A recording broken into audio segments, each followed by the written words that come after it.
Sugatan ng isang TNVS rider matapos harangin ng dalawang lalaking lasing umano sa Marikina at bugbugin ng isa sa kanila. Arestado ang nanakit na walang pahayag. Yan ang unang balita ni EJ Gomez.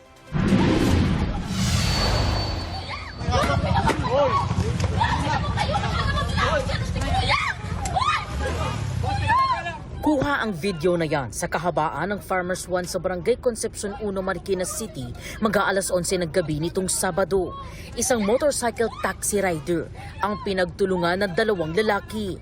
Sinugod ng lalaking nakaitim na sando at lalaking naka-orange na t-shirt na may suot na helmet ang rider.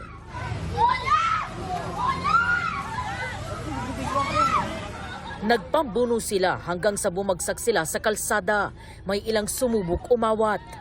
Bigla na lang po nagsuntukan. Di ko na po alam sino nauna kasi nakita na po namin maraming tao eh. Umawat sila lahat. Yung pasahero po sumisigaw na hindi naman po wala po sinasabi si kuya.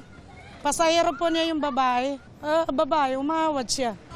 Kinumpirma ng Marikina Police na pasahero ng 33 anyos na rider ang babaeng sumisigaw at umaawat sa gulo.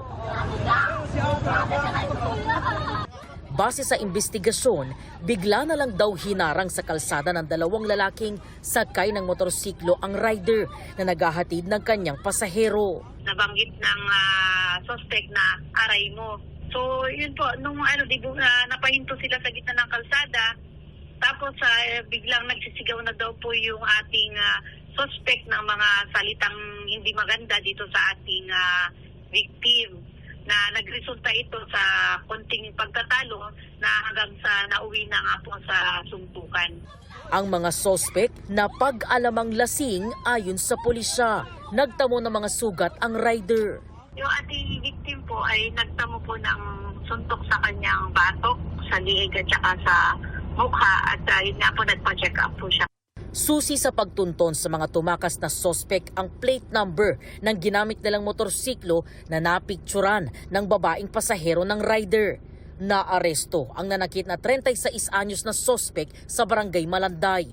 Wala pang pahayag sa media ang suspect na nakadetain sa Marikina Police Custodial Facility. Sasampahan siya ng reklamong physical injury and malicious mischief. Ito ang unang balita. EJ Gomez, GMA News.